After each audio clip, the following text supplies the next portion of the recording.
Antes de empezar, vamos a pedirle a Dios que nos ayude y nos bendiga en este tiempo con su palabra. Señor, gracias. Gracias por la iglesia, gracias porque podemos reunirnos. Y Señor, que no sea en un sentido nominal o externo decir que es en el nombre de Cristo, realmente que tu Espíritu Santo, Señor, nos ayude a la comunión de los santos, a crecer también en la percepción que tenemos de ti, de tu grandeza, de tu santidad, y a la vez también entender a qué nos has llamado, Señor. Te agradecemos por tu palabra, te agradecemos también especialmente por esta carta que estamos viendo, Señor, Santiago, que es una confrontación dura, Señor, porque a veces nosotros queremos separar la fe que profesamos de nuestra conducta, de nuestras acciones, de nuestras palabras, aún de nuestras actitudes. Te pedimos que nos ayude, Señor, a comprender esas verdades, que yo pueda exponerlo, Señor, con fidelidad a ti y que tu iglesia también, Señor, esté atenta, comprendiendo, Señor, estas verdades, pensando en estas verdades y cómo estas afectan nuestra vida. Te encomendamos este tiempo en el nombre de Jesús. Amén.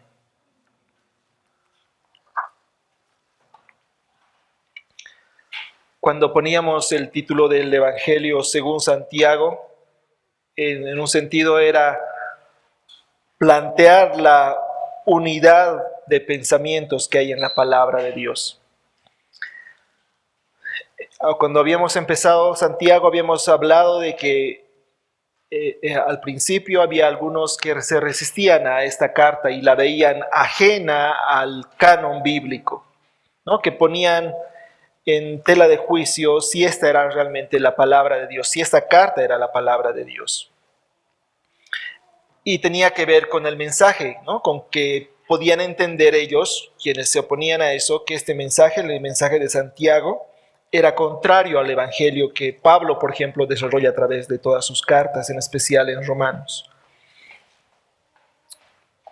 Y no es que haya otro evangelio, existe solo un evangelio verdadero. Y Santiago, en esta porción que hoy día vamos a leer, hoy día vamos a ver la primera parte de esta porción, nos está exponiendo el evangelio. Cuando compartía en la Santa Cena, Jaime, y hablaba de la deuda que tenemos de por vida con el Señor, es interesante porque sabemos que evangelio quiere decir buenas noticias, buenas nuevas. Pero para entender las buenas noticias hay que entender por qué son buenas noticias, ¿no? Y a veces ahí es cuando empezamos nosotros viendo muy superficialmente el evangelio.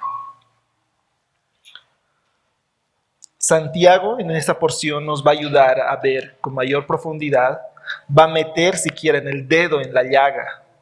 Por tanto, ya les aviso que no va a ser tan cómodo, pero a la vez también es necesario. A lo largo de lo que vayamos recorriendo este pasaje, vamos a notar que Santiago está a su manera, sin desviarse del mensaje que Pablo había compartido a través de sus cartas, está compartiendo, está recordando el evangelio. Algunos dirán, pero esta carta está escrita a creyentes, no a no creyentes. Y es porque Santiago otra vez les dice a creyentes que recuerden el evangelio. Vamos a leer Santiago. La porción que hoy vemos es Santiago capítulo 4, versos del 1 al 10, pero vamos a leer un poquito antes. Vamos a leer Santiago 3, desde el verso 13. Santiago 3, desde el verso 13 en adelante, hasta Santiago 4:10.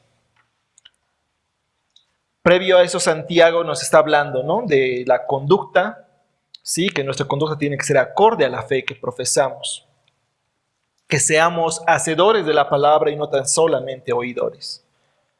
Santiago 3:13 dice, ¿quién es sabio y entendido entre ustedes? Que muestre por su buena conducta sus obras en mansedumbre de sabiduría. Pero si tenéis celos amargos y ambición personal en vuestro corazón, no seáis arrogantes y así mintáis contra la verdad. Esta sabiduría no es la que viene de lo alto, sino que es terrenal, natural, diabólica, porque donde hay celos y ambición personal, allí hay confusión y toda cosa mala.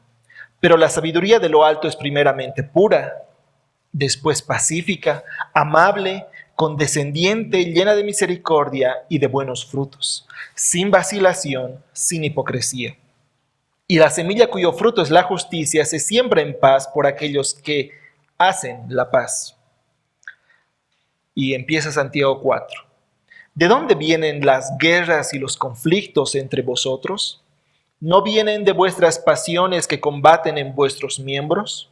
Codiciáis y no tenéis, por eso cometéis homicidio. Sois envidiosos y no podéis obtener, por eso combatís y hacéis guerra. No tenéis porque no pedís. Pedís y no recibís porque pedís con malos propósitos, para gastarlo en vuestros placeres. Oh almas adúlteras, ¿no sabéis que la amistad del mundo es enemistad hacia Dios? Por tanto, el que quiere ser amigo del mundo se constituye enemigo de Dios. ¿O pensáis que la Escritura dice en vano, Él celosamente anhela el Espíritu que ha hecho morar en nosotros? Pero Él da mayor gracia. Por eso dice, Dios resiste a los soberbios, pero da gracia a los humildes. Por tanto, someteos a Dios, resistid pues al diablo y huirá de vosotros. Acercaos a Dios y Él se acercará a vosotros. Limpiad vuestras manos, pecadores, y vosotros de doble ánimo purificad vuestros corazones. Afligíos, lamentad y llorad, que vuestra risa se torne en llanto y vuestro gozo en tristeza. Humillaos en la presencia del Señor y Él os exaltará. Voy a leer la verdad principal del sermón. En su necedad, el ser humano buscará apuntar hacia afuera cuando el principal problema está dentro nuestro. Dios llama al hombre que se humille y se acerque a Dios sometiéndose a su voluntad. Es un llamado de arrepentimiento al que todos respondemos de dos posibles maneras. Una, la soberbia, continuar resistiéndonos a la voluntad de Dios. Dos, la humildad, sometiéndonos al señorío de Cristo, entendiendo que solo Dios puede purificar nuestros corazones. El punto 1 en nuestros bosquejos, el verdadero problema. Debido a nuestros propios deseos pecaminosos y la influencia de un mundo caído, nos vemos tentados a vivir entregados a la búsqueda de un placer egoísta. Hay algo que la mayoría de nosotros tiene claridad, que es el rumbo que parece tomar el mundo, ¿no? Aquellos especialmente que son asiduos consumidores de noticias, ya sea leer periódico, ver noticias en redes sociales, ver la televisión, ¿no? Hasta se ponen agrios de tanto ver televisión, porque son aparentemente puras malas noticias, ¿no? Y vemos cuestiones de inseguridad, realmente son cosas que desaniman. No, eso ha hecho que personalmente me haya hecho un poco abstenerme de eso, consumirlo con moderación, porque realmente afecta el estado de ánimo, los pensamientos. Pero no es tan fácil como simplemente entonces no veo noticias o no leo el periódico. Es que a veces vamos a sufrir las consecuencias en primera persona del mundo caído. Vamos a ver corrupción, vamos a ver maldad, vamos a ver injusticia, y a veces lo vamos a sufrir. Santiago va a hablar de la influencia pecaminosa de este mundo. Sin embargo, en esta sección que estamos leyendo, Santiago 4, no empieza hablando del mundo, ¿no? Y de nuestra amistad con el mundo. Más bien Santiago va a empezar, bueno, ya lo está desarrollando antes del tema de la boca, la conducta, poniendo el dedo en la llaga. ¿Qué quiero decir cuando digo poniendo el dedo en la llaga? Es decir, donde duele. Recordemos que una implicación que Santiago hace es, no podemos separar la fe que profesamos de nuestra conducta. Estas deben ir de la mano. Si decimos que profesamos una fe en Cristo, debe notarse en nuestra conducta, no puede ser la misma que era antes. Y si nuestra conducta es la misma que era antes, probablemente debemos preguntarnos si profesamos una fe verdadera en Cristo. Leo otra vez Santiago 4:1. ¿De dónde vienen las guerras y los conflictos entre vosotros? ¿No vienen de vuestras pasiones que combaten en vuestros miembros?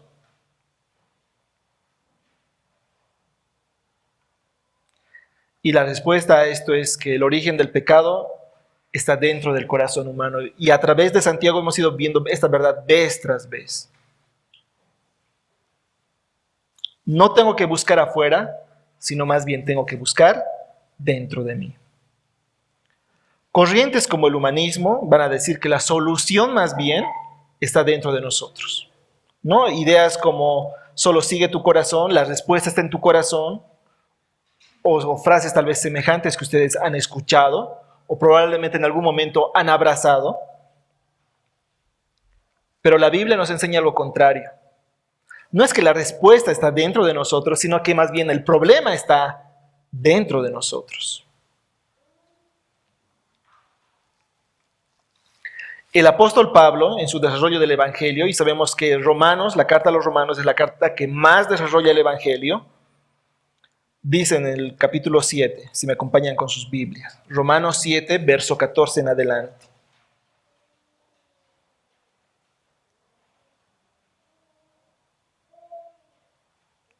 Romanos 7, verso 14 en adelante.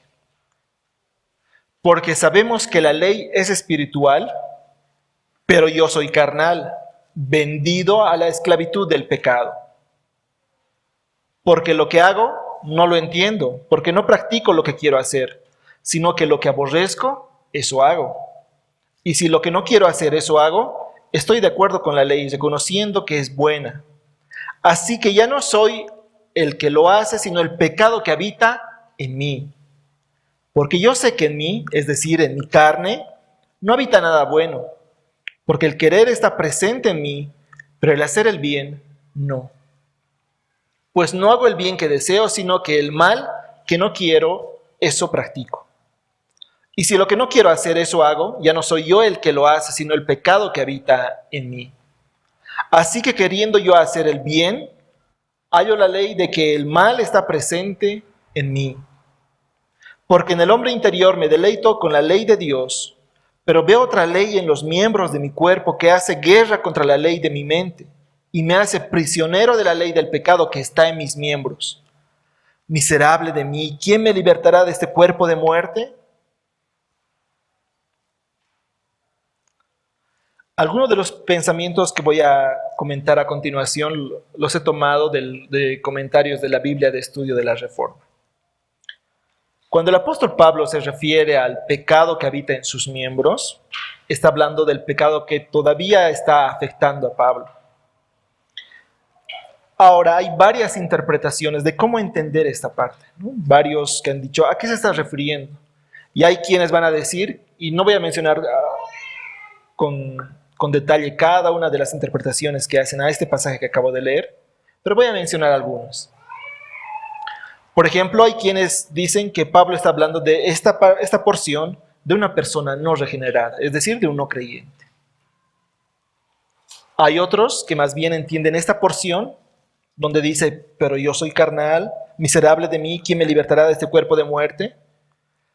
Que Pablo está describiendo a un cristiano que está en una condición espiritual poco saludable, o nada saludable más bien, y donde no aprovecha el recurso del Espíritu Santo morando en él. Hay quienes incluso van a decir que Pablo, cuando ha escrito esta parte, estaba, digamos que empezando la vida cristiana, o por lo menos haciendo referencia a su empezar en la vida cristiana, cuando él todavía era inmaduro en la fe. Sin embargo, lo más probable es que Pablo se está describiendo a sí mismo, pero no en un estado de pasado, sino más bien en un estado presente al momento de escribir la carta. Es decir, aquella persona que ha escrito la mayor parte de las cartas del Nuevo Testamento, o la mayor parte de la porción del Nuevo Testamento, se describe como miserable a sí mismo y que hay un pleito, por así decir, interno dentro de él. Y si él está diciendo eso de sí mismo, entonces podemos entender que también nos está describiendo a nosotros, ¿no? Que es una descripción general de los cristianos, quienes, aunque están en Cristo y están libres de la condenación de la ley, sin embargo, todavía no cumplen perfectamente las exigencias de la ley. Pregunto, ¿quiénes en esta semana no han pecado?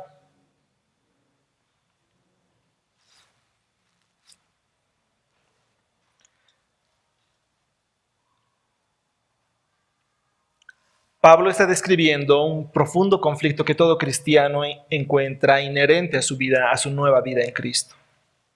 Sproul lo va a explicar así: ya hemos sido liberados del dominio del pecado, pero todavía no estamos libres de la presencia del pecado. Esta, mis hermanos, es una lucha real.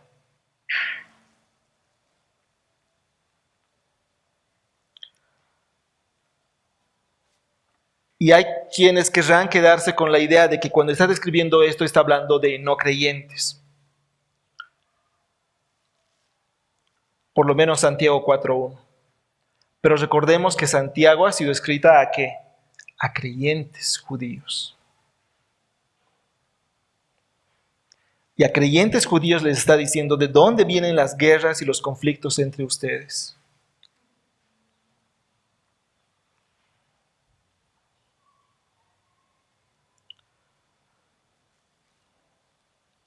Todavía en Romanos 6:16, Pablo dice: ¿no sabéis que cuando os presentáis a alguno como esclavos para obedecerle, sois esclavos de aquel a quien obedecéis? Ya sea del pecado para muerte o de la obediencia para justicia. Jesús mismo dijo que todo el que comete pecado es esclavo del pecado.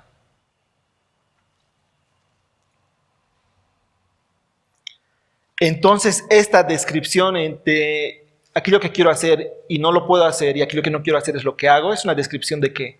Del creyente. Porque aunque suene duro, suene incómodo, el no creyente no está batallando en eso, sino que más bien vive entregado al pecado. Probablemente no esté consciente, no ha considerado todo eso, pero la Biblia describe que esa es la realidad. ¿De dónde vienen las guerras, los conflictos entre ustedes?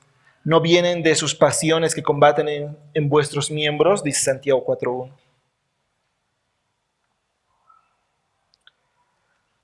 Y es interesante porque incluso utiliza el término guerras, que suena muy fuerte, suena muy sobredimensionado, ¿no? Guerras entre creyentes.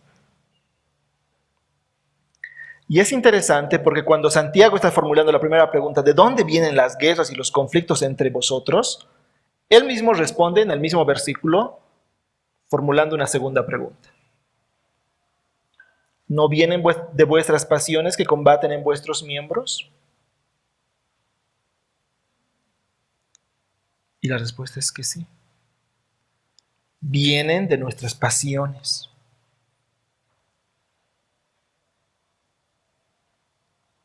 ¿Y a qué se refiere cuando dice nuestros miembros? ¿Se referirá a nuestro cuerpo físico? Y en un tiempo yo pensaba así, ¿no? Como que ya mi alma está bien, ¿sí? Mi alma está entregada a Dios, pero mi cuerpo todavía tiene una lucha. El problema está en mi cuerpo.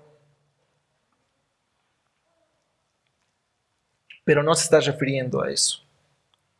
Más bien hay una conexión entre el cuerpo físico y nuestras almas.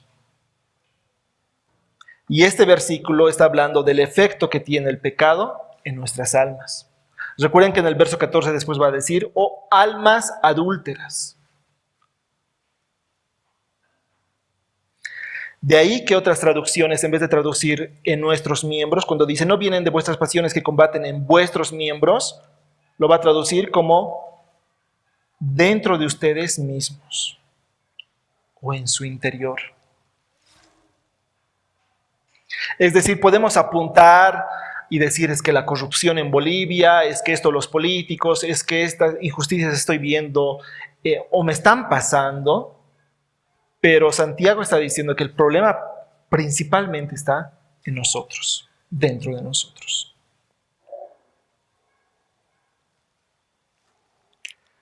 Y después va desarrollando aún más las ideas y dice, Santiago 2, 4:2 dice, codiciáis y no tenéis, por eso cometéis homicidio.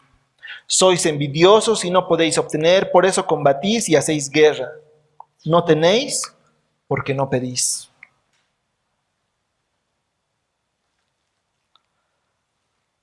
Y otra vez el contexto, ¿cuál es? Está hablando aquí a creyentes. A creyentes que están codiciando, a creyentes que se están dejando llevar por sus pasiones. Y esta idea Santiago ya la ha desarrollado antes. En Santiago 1:14 dice, sino que cada uno es tentado cuando es llevado y seducido por su propia pasión.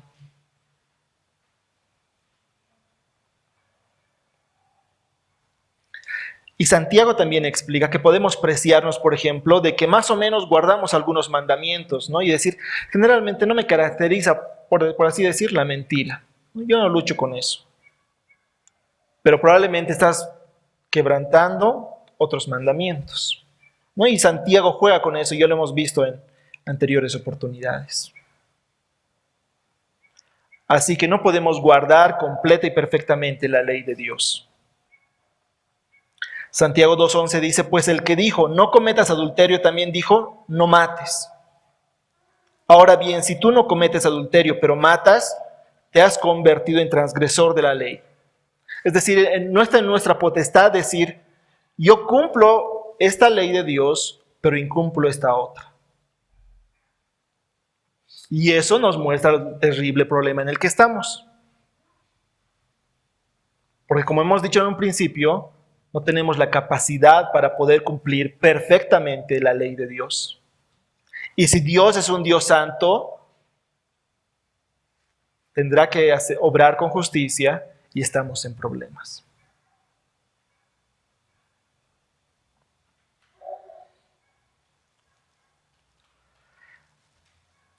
En Santiago 2:11 dice, pero el que dijo no cometas adulterio, es decir, haciendo referencia al séptimo mandamiento, también dijo no mates, haciendo referencia al sexto mandamiento. Es decir, no solamente nos ha dado el séptimo mandamiento, nos ha dado el sexto mandamiento, nos ha dado el primer mandamiento. En realidad nos ha dado el decálogo y nos ha dado mucho más. Ahora, Santiago 4:2 dice, codiciáis y no tenéis, por eso cometéis homicidios. Sois envidiosos y no podéis obtener, por eso combatís y hacéis guerra. No tenéis porque no pedís. Aquí está relacionando la desobediencia al 10º mandamiento. Codiciar. Y es interesante porque la desobediencia al 10º mandamiento, y por lo menos en este versículo, es la causa para desobedecer el 6º mandamiento. Ya que codicio, como no tengo, por eso entonces cometo homicidio. Y aquí podemos ver algo que la Biblia nos muestra a lo largo de ella, que es que el pecado va a traer más pecado. Y eso se ve mucho en la práctica, ¿verdad? Imaginemos, ¿sí? Dos personas que no son cónyuges y que primero tienen una mirada coqueta entre ellos, ¿sí? Después van a ir rompiendo barreras y probablemente más temprano que tarde van a terminar en adulterio. Y podríamos ir pensando en otros pecados de otra índole, ¿no? Que pueden empezar así. Podemos pensar que podemos ver fotografías sugerentes de muchachas o muchachos, ¿sí? Más tiempo del debido y que buscamos cada vez más, y probablemente cuando menos lo pensemos ya estemos cayendo en adicción a la pornografía. El pecado atrae más pecado. Por tanto, y esta es una respuesta para aquellos que se preguntan, por ejemplo, ¿hasta qué punto me es lícito? ¿No? Y eso aplicado a muchas cosas, realmente eso no es sabio. Tener esa idea de hasta qué punto me es lícito es ponerse muy al límite de.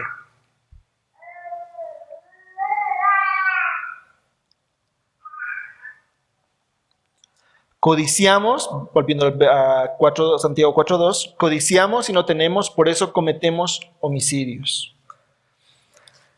Y una lectura superficial de eso nos va a decir, ¿no está exagerando Santiago cuando dice que por codiciar entonces va a cometer homicidio? ¿Cómo podría yo hacer algo semejante?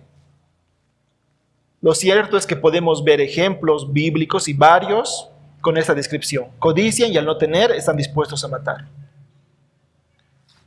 Caín matando a Abel. Saúl intentando matar a David. David mandando a matar a Urías. Herodes intentando matar al Mesías cuando el Mesías todavía es bebé. Los sacerdotes, los fariseos, buscando la muerte de Jesús. Y tal vez podríamos pensar en otros ejemplos más. Así es el corazón humano. Y aunque no hayamos cometido homicidio como tal, Jesús dijo que cualquiera que está enojado con su hermano será culpable al igual que un homicida. Mateo 5:21. Está Jesús hablando y enseñando y dice, habéis oído que se dijo a los antepasados, no matarás, haciendo referencia al decálogo. Y cualquiera que cometa homicidio será culpable ante la corte. Pero yo os digo que todo aquel que esté enojado con su hermano será culpable ante la corte. Y cualquiera que diga raca a su hermano será culpable delante de la Corte Suprema. Y cualquiera que diga idiota será reo del infierno de fuego. Y el apóstol Juan, en la primera carta a Juan, capítulo 3, dice o confirma estas palabras de Jesús. Todo el que aborrece a su hermano es homicida, y vosotros sabéis que ningún homicida tiene vida eterna permanente en él. En esto conocemos el amor, en que Él puso su vida por nosotros. También nosotros debemos poner nuestra vida por los hermanos.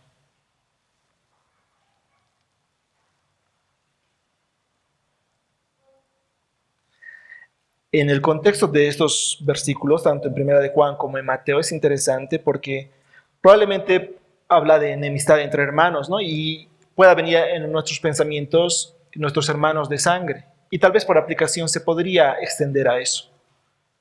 Pero la aplicación directa es a nuestros hermanos en la fe. Ahora, ¿eso pasa así? ¿Cuántas veces vemos pleitos en iglesias, divisiones en iglesias por estas causas?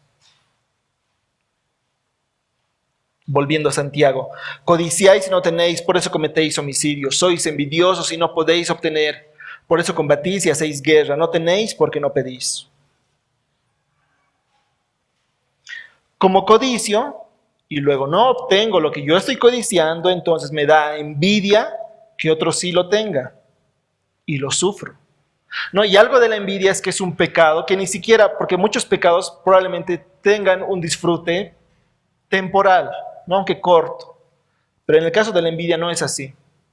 No es que sientes placer cuando estás sintiendo envidia, aún lo estás sintiendo mal, aún lo estás sufriendo. Pero ven la cadena, codiciamos, no tenemos, entonces me da envidia que otro sí lo tenga. Y la pregunta que van a hacer es, ¿por qué él y no yo?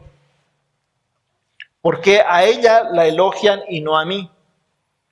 ¿Por qué él goza de buena salud y yo no? ¿Por qué él tiene tanto dinero y por qué yo no? ¿Por qué él tiene estabilidad familiar y yo no? ¿Por qué le dieron el ascenso a él y a mí no? ¿Por qué él tiene ese don y yo no? ¿Por qué esa persona sabe tanto la Biblia y yo no?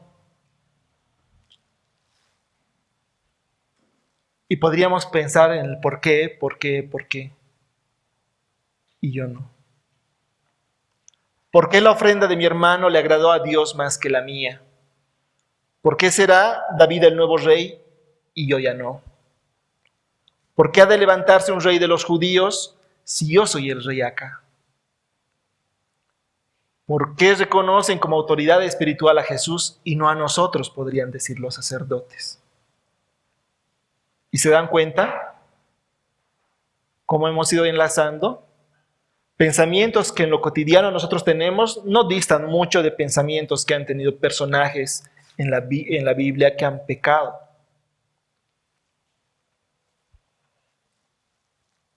Envidia.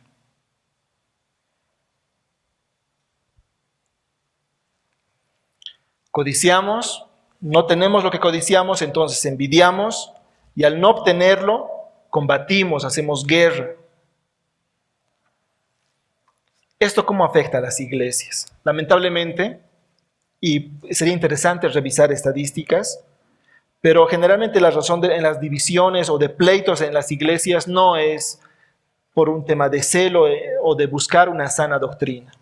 Mucho tiene que ver más bien con estas contiendas, con codiciar, con envidiar. Y probablemente eso era lo que estaba viendo Santiago y por eso es que él también lo está hablando.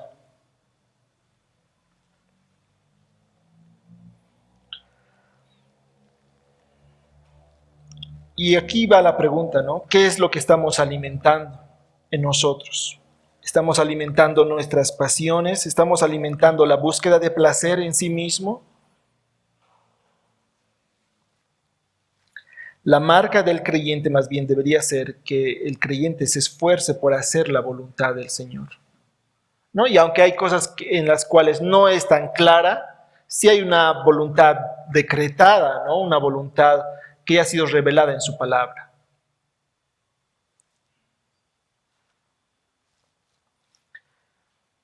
La filosofía actual es una que promueve la autosatisfacción, ¿no? La búsqueda de placer. Lo más importante eres tú y tú y tú, y ámate a ti mismo. Lo importante es que te ames, lo importante es que estés bien contigo mismo. Y habrán escuchado frases semejantes, habrán escuchado frases también que dicen, me he reencontrado conmigo mismo, me he reconciliado conmigo mismo. Y se dan cuenta que es un camino contrario, opuesto, diferente a lo que el Evangelio está exponiendo.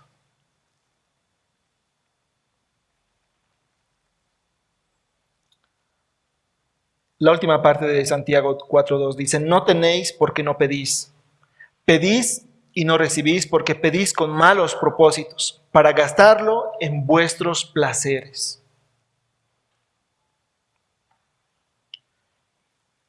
Pedís y no recibís porque pedís con malos propósitos, para gastarlo en vuestros placeres. Y creo que esto es duro, ¿no? Si alguien a mí, cuando me escucha orar y me dice algo semejante, realmente me dolería. Pero probablemente me ayudaría también a reorientar mi oración.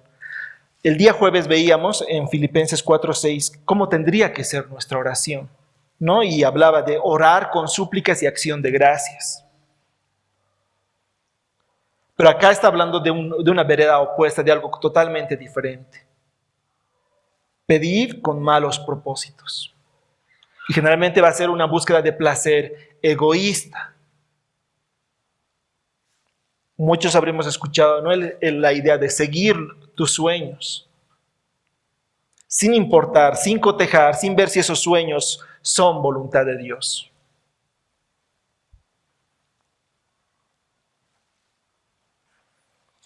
Si detrás de nuestras oraciones hay propósitos egoístas, hay codicia y envidia, entonces sabemos que vamos a pedir, podemos estar orando, pero no vamos a recibir.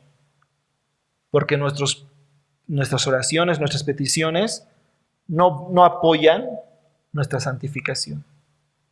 Y el propósito del Señor para con su pueblo es la santificación. Plui afirma, Dios solamente oye nuestras oraciones si pedimos algo conforme a su voluntad. Y eso es lo que dice Juan 5:14. Y esta es la confianza que tenemos delante de Él, que si pedimos cualquier cosa conforme a su voluntad, Él nos oye. Entonces realmente para el creyente, en realidad para el ser humano, debería ser prioritario conocer la voluntad de Dios. y no así seguir nuestros sueños, nuestras pasiones, lo que a mí me parece, lo que yo creo.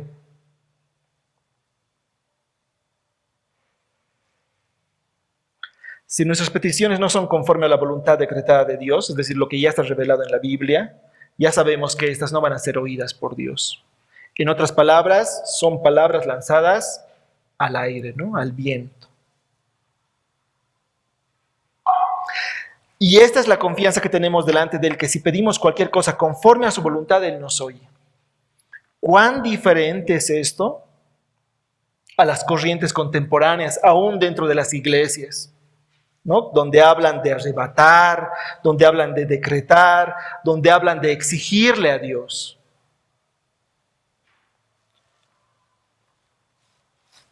Creo firmemente que eso ya ni siquiera se puede considerar oración.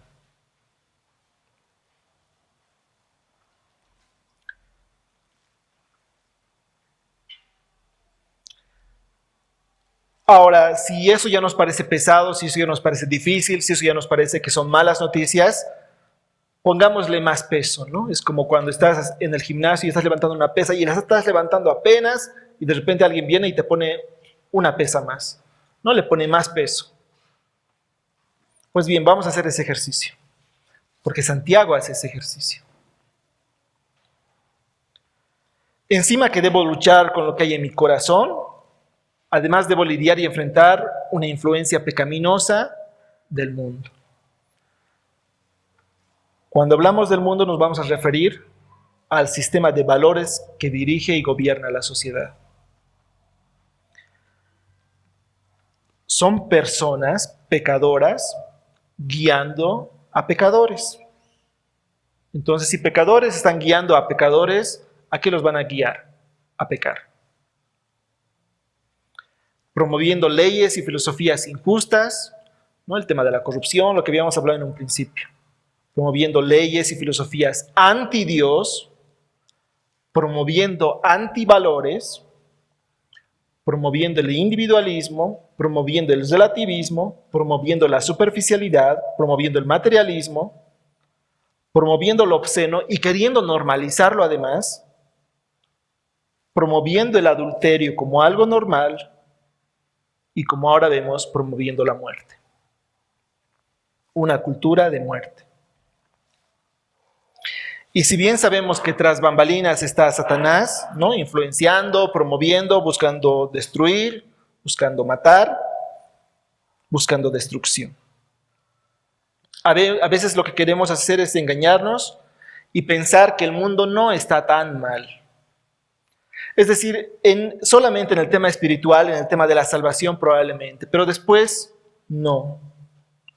O queremos suavizar y decir es que vivimos en este mundo, no estamos en el cielo, por tanto debemos adecuarnos a este mundo. Pero a veces eso nos juega en contra en nuestra mente y termina siendo una licencia para pecar. Una licencia para adaptarnos, para adecuarnos al mundo, para abrazar al mundo. El verso 4 dice: oh almas adúlteras, ¿no sabéis que la amistad del mundo es enemistad hacia Dios? Por tanto, el que quiere ser amigo del mundo se constituye enemigo de Dios. La verdad que las veces que yo leía y pasaba por Santiago, cuando leía "oh almas adúlteras", no prestaba mucha atención a esa expresión, almas adúlteras. Pero me ha ayudado poder revisar el Antiguo Testamento cuando hay expresiones semejantes. Vamos a pasar algunos pasajes. Oseas, por favor, si buscamos en nuestras Biblias. Profeta Oseas.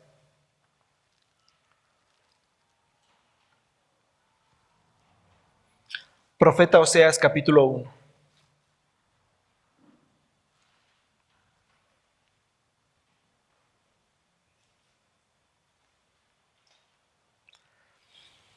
Es interesante cómo los profetas, especialmente en el Antiguo Testamento, calificaban el pecado de Israel contra Dios como adulterio. Otra vez, los profetas en el Antiguo Testamento calificaban el pecado de Israel contra Dios como adulterio. Oseas capítulo 1, verso 2. Cuando por primera vez Yahvé habló por medio de Oseas, Yahvé le dijo: anda, toma para ti una mujer ramera y engendra hijos de prostitución, porque la tierra se prostituye gravemente, abandonando a Yahvé. Fue pues y tomó a Gomer, hija de Diblaim, y ella concibió y le dio a luz un hijo, ¿no? Y va a ir relatando la historia. Pasamos a Oseas 9, verso 1.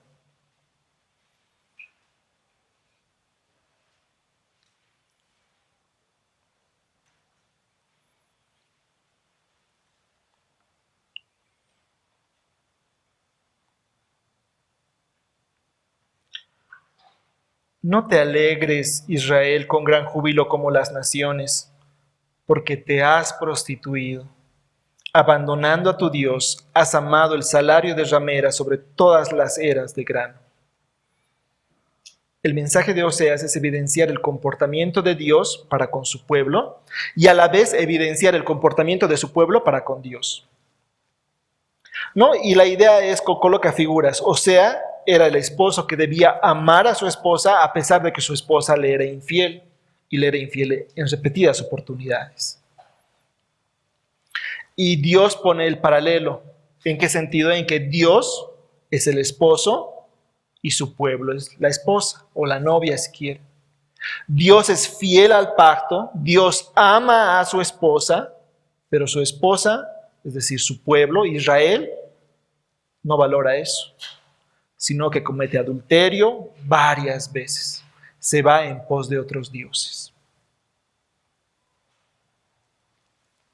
Cuando Israel va tras otros dioses, rompe el lazo que los une.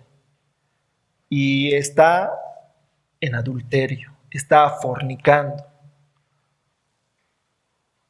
Por lo que Dios mismo llama a Israel prostituta.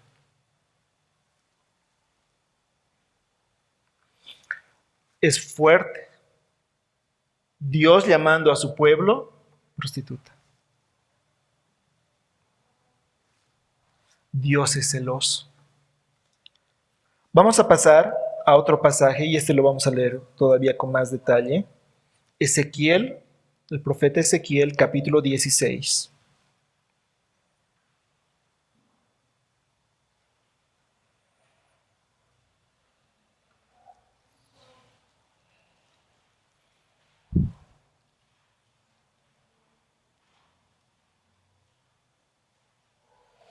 Entiendo que por el horario, por las actividades que hayas tenido este día, probablemente estés agotado, estés agotada, estés cansada, pero te pido que hagas un esfuerzo por leer este pasaje conmigo. Ezequiel capítulo 16.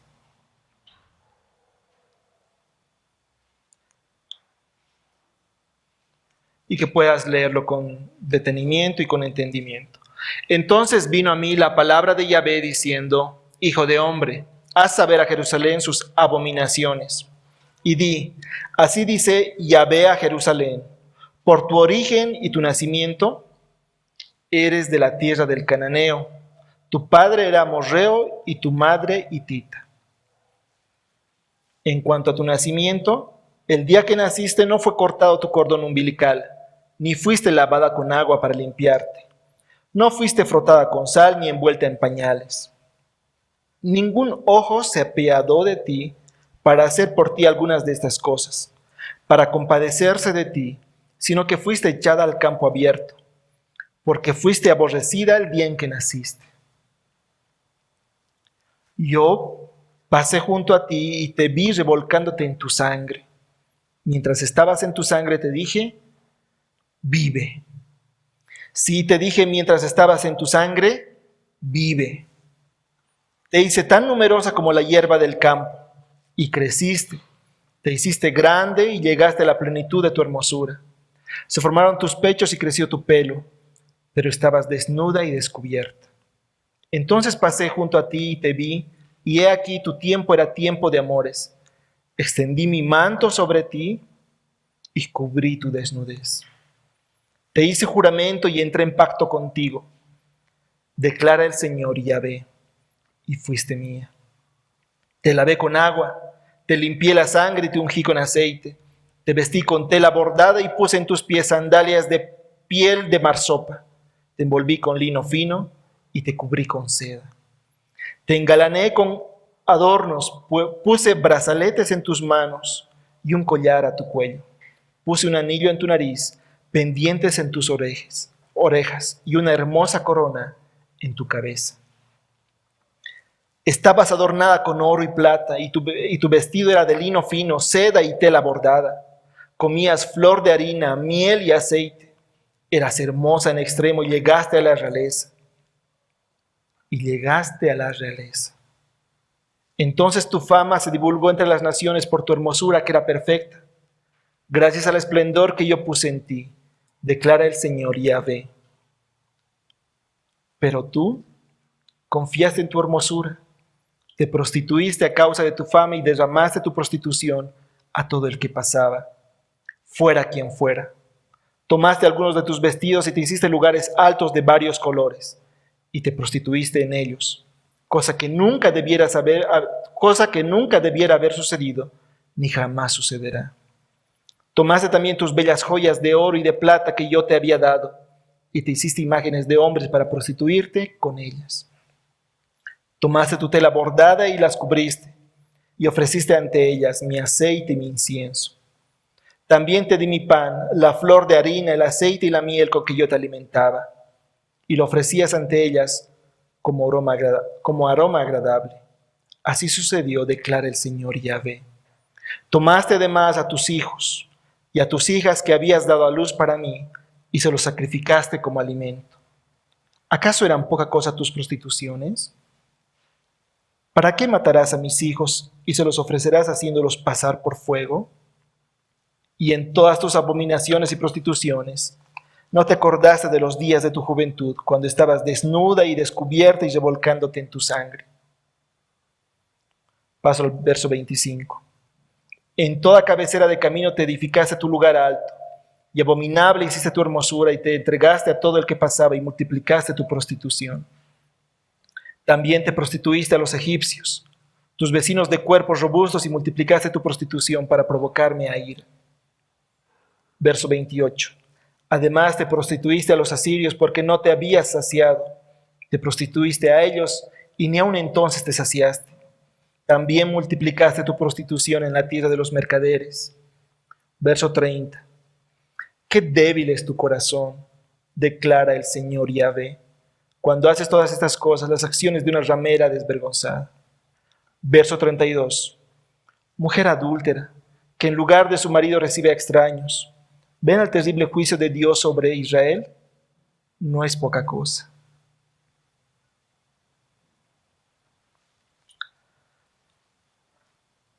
Volviendo a Santiago. Ahora podemos entender un poquito mejor cuando está hablando Santiago y diciendo almas adúlteras. Y probablemente podamos decir, no, pero yo estoy guardado, yo estoy protegido en esta iglesia, no sé, no hay cosas que nosotros hayamos adaptado del mundo, ¿no? Cantamos himnos, no sé. Pero lo cierto es que al ser bombardeados o al nosotros consumir tanto del mundo, es que la filosofía del mundo ha permeado la iglesia.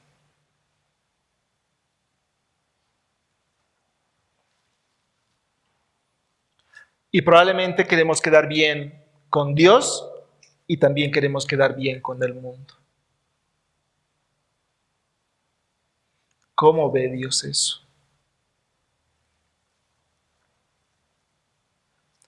Dios va a venir por una iglesia santa. Y alguien va a decir, es que no somos perfectos, ¿no? Además, yo soy santo por la sangre de Cristo. Y precisamente, como bien lo explicaba Jaime antes, eso nos hace deudores.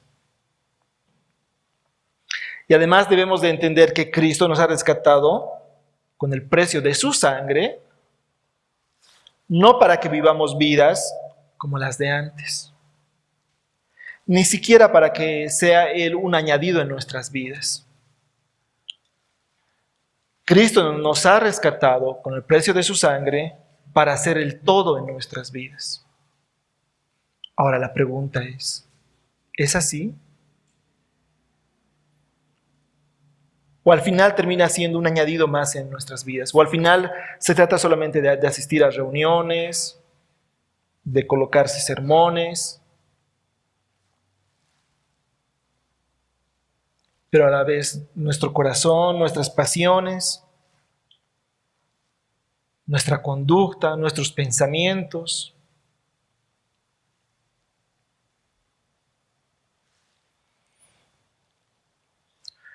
Me pongo a pensar cómo son la mayoría de las conversaciones con mi esposa. ¿Honran a Dios? ¿La forma en la que estoy criando a mis hijos honra a Dios?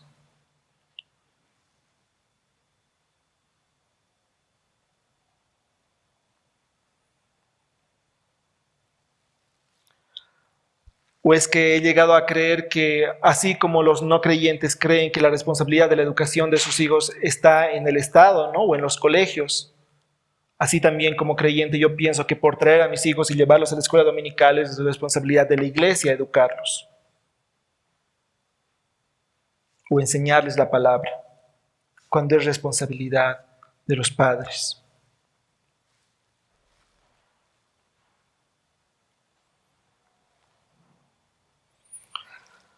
Leía Ezequiel 16, porque aunque no querramos admitirlo, o tal vez aunque lo recuerdes, ese era nuestro estado, desventurados.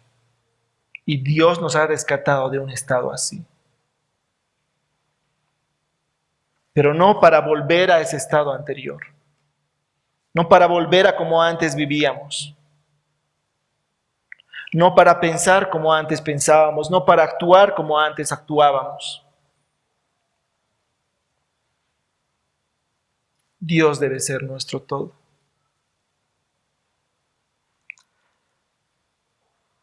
El apóstol Pablo dice en Efesios capítulo 4,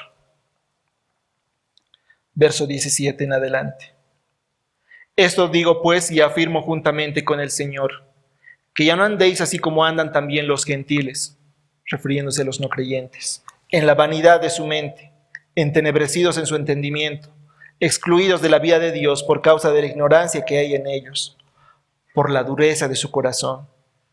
Y ellos, habiendo llegado a ser insensibles, se entregaron a la sensualidad para cometer con avidez toda clase de impurezas. Pero vosotros no habéis aprendido a Cristo de esta manera.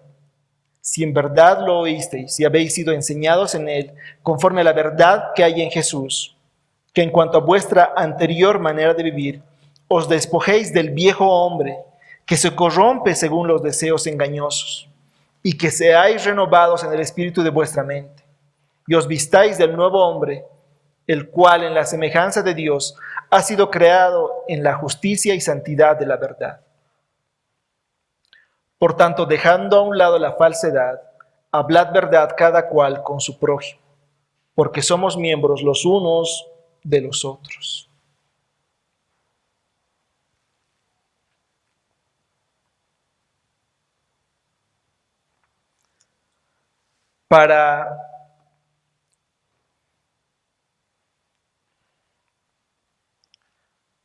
Creo que para todos los que estamos acá en el auditorio acá, es un llamado al arrepentimiento, ¿no? Y Dios está hablando, creo, de varias maneras, y pueden ir conectando un sermón con otro, una enseñanza con otra.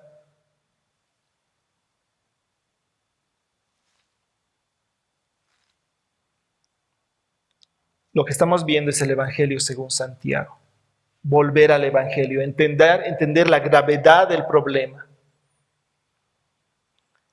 Y entonces sí vamos a abrazarnos de la cruz, de esa gran solución para ese gran problema.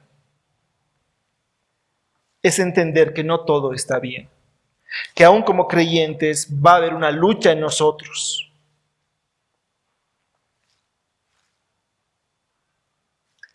Y la otra parte de Santiago va a hablar de cuál es la solución.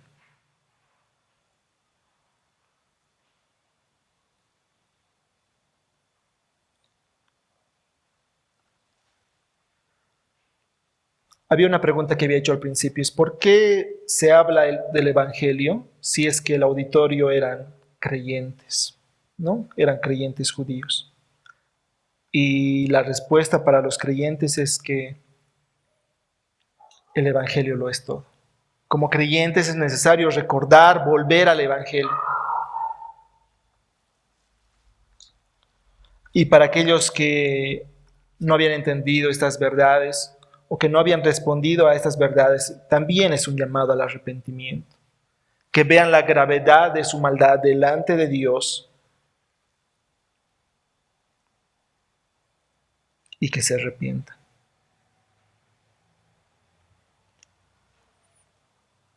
Es un gran problema y necesita un gran Salvador, y ese es nuestro Señor Jesucristo.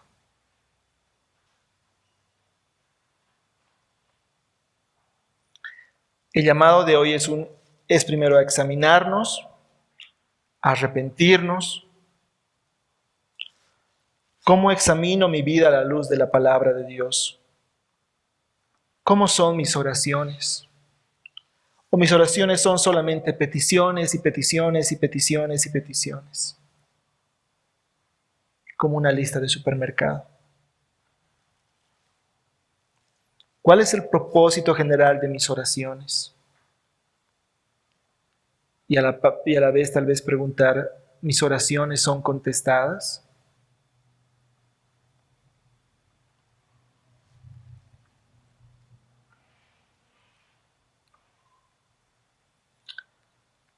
Primera de Pedro 1:14.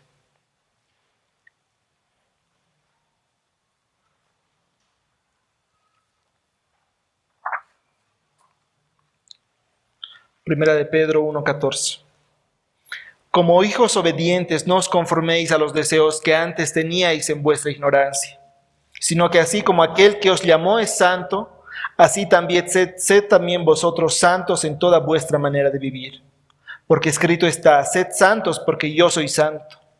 Y si invocáis como Padre aquel que imparcialmente juzga según la obra de cada uno, conducíos en temor durante el tiempo de vuestra peregrinación, sabiendo que no fuisteis redimidos de vuestra vana manera de vivir, heredada de vuestros padres, con cosas perecederas como oro o plata, sino con sangre preciosa, como de un cordero sin mancha y sin tacha y sin mancha, la sangre de Cristo.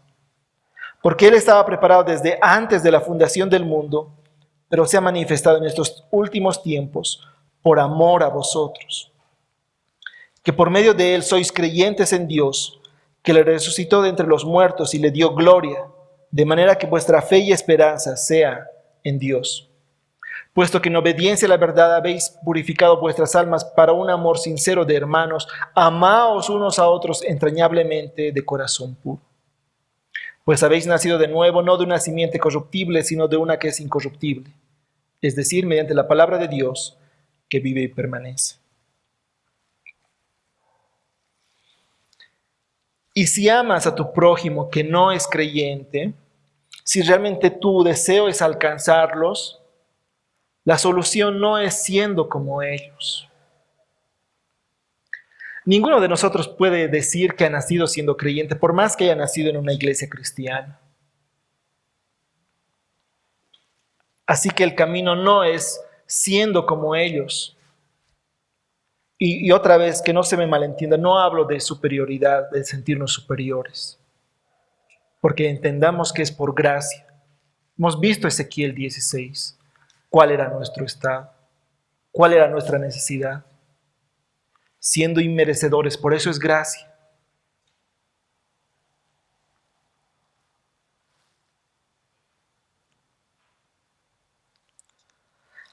No normalicemos lo que no es normal. No abracemos con una mano a Dios y con otra al mundo. Apocalipsis 21:6. También me dijo, hecho está, yo soy el alfa y el omega, el principio y el fin. Al que tiene sed, yo le daré gratuitamente de la fuente del agua de la vida. Ese es Jesús. El vencedor heredará estas cosas, y yo seré su Dios, y él será mi hijo. Pero los cobardes incrédulos, abominables, asesinos, inmorales, hechiceros, idólatras, y todos los mentirosos tendrán su herencia en el lago que arde con fuego y azufre, que es la muerte segunda.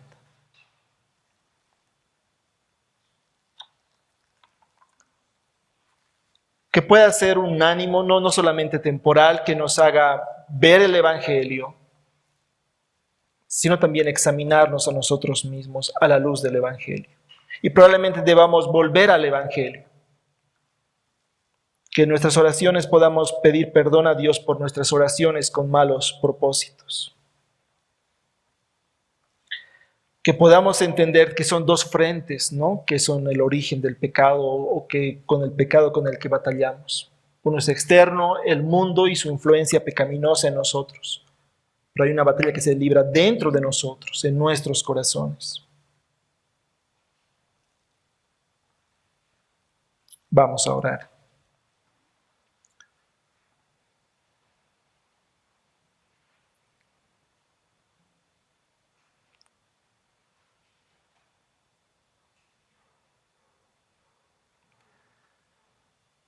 Dios, te agradecemos por tu bondad, por tu santidad y por tu paciencia. Señor, como veíamos en Ezequiel, nosotros no somos merecedores de nada y todo lo que tú nos has dado es por tu gracia. Nuestro estado, el estado del que nos has sacado, Señor, es para que te sirvamos. Como decía Jaime, Señor, es para que vivamos sabiendo que somos deudores tuyos, que somos o esclavos del pecado o esclavos de ti, Señor. Que podamos escoger ser esclavos tuyos, Señor, vivir para ti. Que no abracemos lo que el mundo promueve, que seamos diferentes, que seamos sal y luz. Que tú nos ayudes, Señor, en nuestra santificación. Que tú nos ayudes a examinarnos a nosotros mismos, examinar nuestras motivaciones, examinar incluso nuestras oraciones. ¿Cuántas veces solamente pedimos y pedimos, Señor, y en nuestra oración no hay confesión de pecado, no hay arrepentimiento?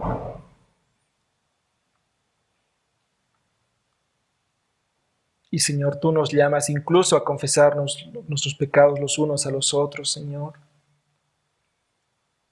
Ayudarnos a motivarnos, a amar a nuestro prójimo. Señor, gracias por mostrarnos que en nosotros no está la solución, sino en nosotros está el problema, Padre. Pero a la vez tu gracia es mayor y sabemos que en Cristo hay esperanza y que tú puedes renovarnos, Señor, hacernos cambiar nuestros pensamientos, nuestras acciones, que no amemos lo que el mundo ama, sino más bien que cada vez te tengamos en más alta estima a ti, Señor. Y si bien a veces sentimos que te amamos, Señor, a veces aún sin sentimiento nos toca ser obedientes a ti, someternos a ti, Señor, y tú nos sostienes. Gracias, Señor, porque sabemos que tu Espíritu Santo nos guía, no estamos solos, no estamos desamparados, y que tú has vencido, Señor. Así que en tu victoria hay esperanza, Señor, y podemos caminar confiados. Gracias, Dios, en el nombre de Jesús. Amén.